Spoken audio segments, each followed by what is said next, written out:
Hey there, it's Professor Demersion, and wanted to talk to you about the class that we're going to have this semester. I'm really looking forward to it, and I just wanted to go over a couple things to start us off for the semester. The first thing that I wanted us to look at is that we're going to be really focusing on creative code and making mobile phone apps in this class, and it's going to be a lot of fun. I'll put up a link in the correspondence to you to take a look at some of the apps that students made last year, just to get a sense of the kind of things that we're doing.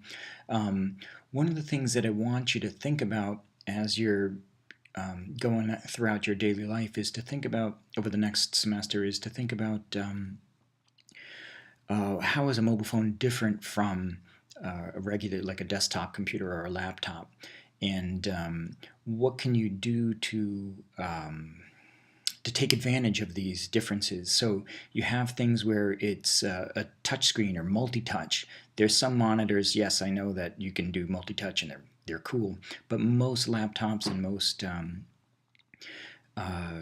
desktop systems aren't multi-touch. That's neat. Also, GPS is another thing, so it kind of knows where you are all the time.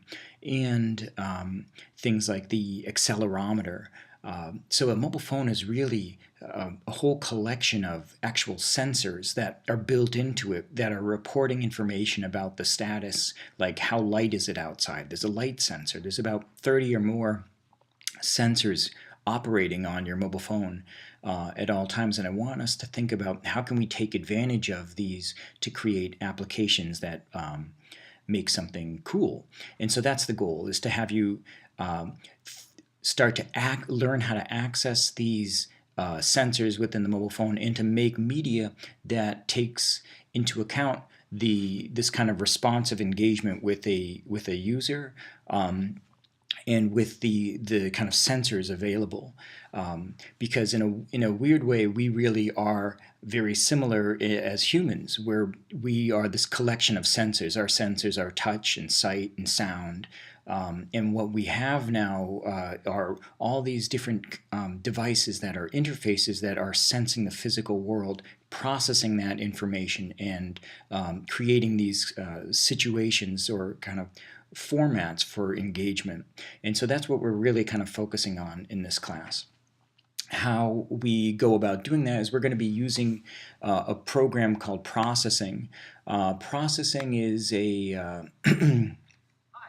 not Daniel. We'll get rid of that. Processing is a great program that was written by two guys at MIT about 10 years ago. And if you just go to processing.org, this is in the syllabus, by the way. Everything that I'm going to be talking about is in the PowerPoint or the syllabus.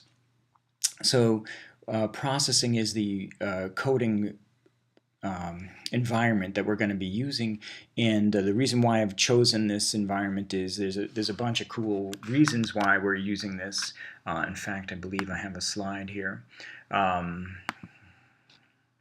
Okay, so it's really designed for people that don't have any experience in coding. So it's a great, easy environment to learn coding in. So that's a big plus. There's lots of people using it, and so there's all these people who are sharing their code, which is really cool. And the other thing that's really great with it is that you're able to make mobile phone apps with it, as well as you can build websites with it. You can use it for 3D animations or data visualizations, or print out these amazing prints. And the other thing that's really cool about it is it's very similar to a lot of other programming environments. So once you learn one programming environment like processing, you can jump to other ones, and it's way faster to learn JavaScript, for instance, once you know processing. Or you could learn Java very quickly from this program. So that's why I've chosen this. The other thing, did I happen to mention that, oh, it's free? Cool. So you can, it doesn't cost like $500. You can download it on your laptop from right here and work anywhere. So you don't have to work in the lab for this class if you have a laptop and you're good to go. So it's really it's all about, my goal for this class is to really get you to start thinking about creativity and code, and thinking about using code like an artist, like a media maker. And it adds a different kind of toolkit for you to start expanding your capabilities, and hopefully making you a really kind of great creative person that can add to any kind of organization that you're working for when you graduate, and give you lots of chances to have opportunities to have success when you graduate. So these are some of the reasons why I've chosen this programming environment. And don't freak out. The most important thing that's really a key thing for this, if you've never written any code in your life, don't worry about it. What we're really going to aim to do here is to make sure that we're going to ramp you up and get you going, and it's really easy. All you got to do is put in about 3 hours or more. Everything's better. The more you do, the more practice you get, the better you get at anything. It shouldn't be a shock to you. But you expect at least to put in a minimum of about 3 hours of playing around with this stuff. And when I'm talking about learning code, it's not like you're doing this all from scratch. One of the key differences with this class versus 98% of all the other classes you've taken at college is I want you to steal things. And when I say steal things, borrow things, grab code from different locations. So you're always going to be finding out, using these kind of tutorials and all these things that you're seeing online, and combining things. I'm much more interested in you learning how to take a little something from here, a little something from somewhere else, and combine things in new ways. And that's really what it's all about. So I have a different set of expectations. I encourage you to steal things as much as possible. You don't want to take the final finished product of someone else, but if you want to know, like, oh, this is how you make a button do this, that's the kind of thing you want to grab, and then you kind of customize it and make it your own. And that's what we're all about in this class. Okay, so processing. Casey Rias and Ben Fry were the guys that made this computer coding environment. So let me show you some stuff right now here that I've got cooking up, just as a couple quick examples of things. Okay, so this is our coding environment, and so you can use it for making just about anything, and you can use it for music and video. So what's going to be happening here is I'm going to move my mouse, and as you can see, it's increasing in saturation and kind of pink redness as it goes higher, the vertical mouse, and as it goes closer to the left, it's going to get more, oh, that's a nice design, it's going to get more blue. And so it's responding, and you can see the saturation of that blue is increasing as it goes higher here, and then decreasing to nothing as I move this over, my mouse over to the bottom right hand corner. So here's the code for that, and I have all of this code on eCampus. This is just a fun stuff to get us seeing some of the end results of what you can be doing. But I wanted to tie this in when I was saying steal stuff, and so there's all these resources for us. As you're looking at this, what does this tint object do? You can just go to, what is this? This is what they call a variable, or pardon me, an argument. In this first argument, second, and third one, what do those do? If you want to find that out, you can just go to the processing website and write in tint here, and it'll tell you exactly what those are, what those do. It gives you examples, description, and then you can read it right here. That's just the red, so it's the red, green, and blue. Red, green, and blue. Okay, so if we go back to our code here, what we're seeing is that the horizontal mouse movement is controlling the red, the blue, the green is with the vertical, and the combination of those is giving us those colors that we just saw. So that's the kind of thing that what I'm talking about. All these are resources for you to have access to learn what's going on here. So you have, it's able to make video. Let me show you quickly. Here's a little bit more about processing. So let me run this here. What you can see in this upper right hand corner, you can choose between making something in Java, which is just like this will be like our normal. You can make an app that will run on a desktop computer, which we'll be doing when we first learn. And then, but I want you to also see that in 2 months you'll be writing up code and then putting it straight onto an Android, connecting an Android phone with and then writing code and testing it out right there. That's what's really great about processing is it's very instant results.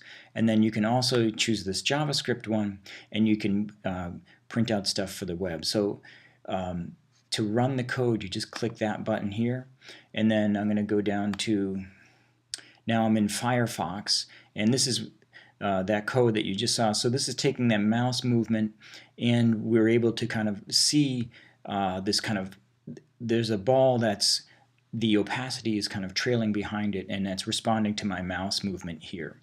Okay, so I want you to see that the same coding environment can make things for mobile phone and video and desktop. In fact, here's an example of a application that's made with processing that's using that's on the Google Play site right here. If you want to check that out, just grab that. It's called Soundbow. It's pretty cool. Install that. So it's a really flexible programming environment that's really powerful, as well as being able to work in all sorts of different capacities. Okay, let me show you a couple other things here. While we're talking about work that's being made with processing, so my computer doesn't want to go to full screen mode, so it'll be a little bit smaller than I'd like. But so in addition, processing can make these like incredible visualizations. So if you like to draw, if you're an artist, you can think about drawing in this new kind of coding environment. So this is all written code that creates these beautiful drawings, and you can print this out at a printer in our room 206, or at a nice printer maybe in the art department if you have access to that one. This is another example by Casey Rios, is one of the people that is one of the authors of the program. So it's a very powerful program that you can use in all sorts of different ways. Let's see, what are the other, I have some other different examples. The other kind of cool thing is you can use this with processing with robotics. Here's another example. This is you can, a lot of people use processing for these installations. You can see here's a sensor on the top of this kind of fabrication, and a lot of people are using fashion and code right now, and so learning processing can help you get involved in that kind of area. Wearable technology, as you guys all know, is really a kind of hot thing. So once you learn this stuff that we're going to be looking at, it just opens up so many different creative doors and possibilities for you to work in the future. And also think about creative response as part of your palette, you know, engaging with different people. So one of the other things that I wanted to, so we're going to be designing a mobile phone application as your final project. One of the other kind of key projects that we're going to be doing in our class is we're going to be doing a digital graffiti project at a place called Whitechapel, which is right in Long Branch. It's a new kind of arts institution that's developing, and it's actually going to have, it's like a beer hall and a community place for people to play music, and it hasn't opened yet. But we're going to be able to do a really cool project on this giant wall here. So we're going to have what they call projection mapping. We're going to do a digital graffiti piece and take the animations that you're making in class and project them all over these walls.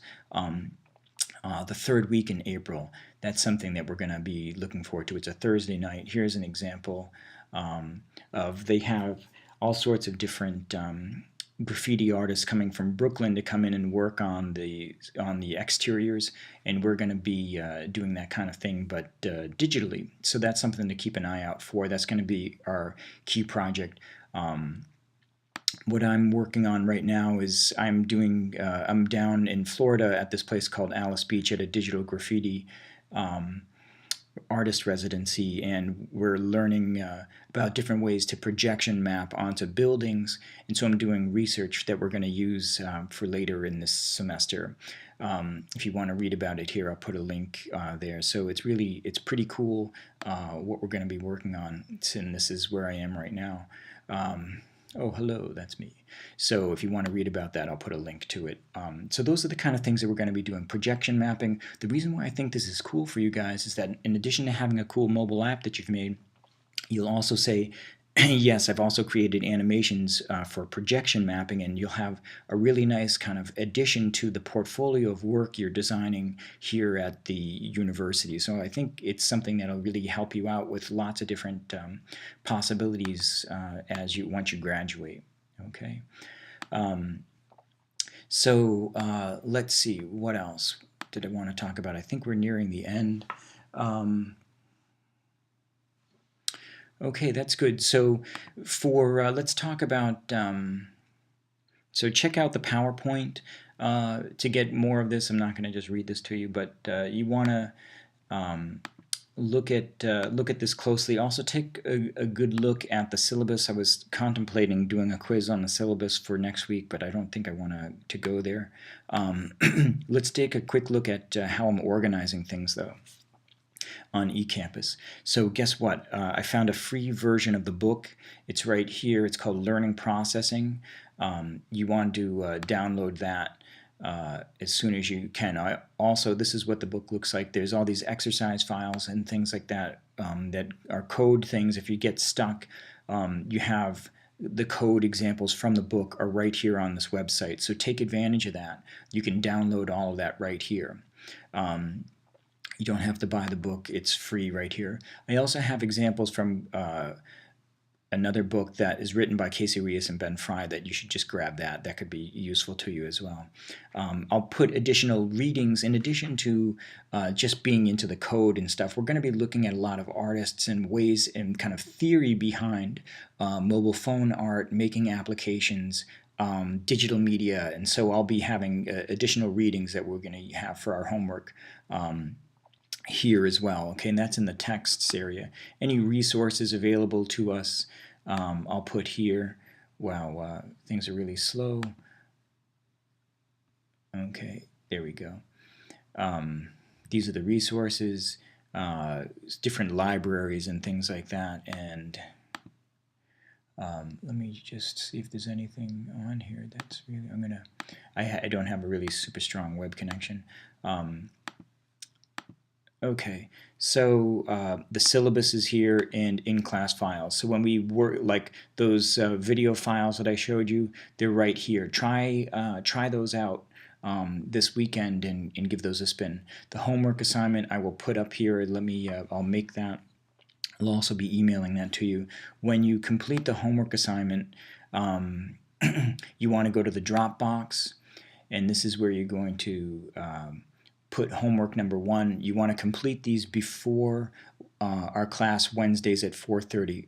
All your homework should be right there. So let me just give you an example. I'm going to say when you look at the homework, it says create a zip file. This is how you do that. You select any 2 files or any group of files. I could have 5 different things. And then I'm going to right click and then say, in case you haven't done this before, compress 2 items. And then it creates this combination of those 2, or like 5 into 1. And that way you just you just have to upload 1 thing.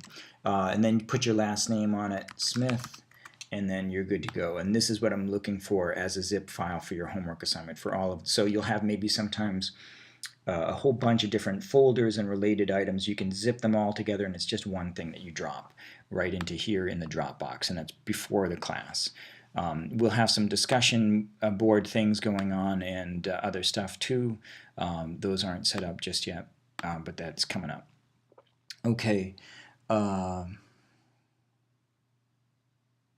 That's everything that I wanted to talk about so far. Take a look at the homework. Email me. Let me just say one thing real quick. We'll go back to the processing environment for one moment. When you run into a question or problem, what I want you to do is to really be as specific as you can be to let me know what's going on. So let's see, when we go here and so when you're in processing, here we go. All you have to do is say, you write a note to me within this, and you can just say // See how that's grayed out? That means this is not part of the code, but it's a way for us to talk to each other. Professor, so you can use regular language. Having trouble here in this section. I don't understand this code, whatever it is, but this is what I want you to do. Don't just say, oh, I don't get it. It's too, you need to just be specific, like, I'm not sure what's happening right here, and you use this comment as the way for us to talk back and forth, and you just save that and then email that to me so I know what your problem is, and that way I can help you. So anytime you're running into an issue, take a break, take a step back, come in and then look at the code again, look for little kind of tiny variations between really you're going to be combining code from one thing and another thing and just making sure you know how to integrate it properly. And so you want to really tune into little kind of tiny differences and semicolons and things like that. If you run into trouble, always email me and we'll talk more soon. Thanks.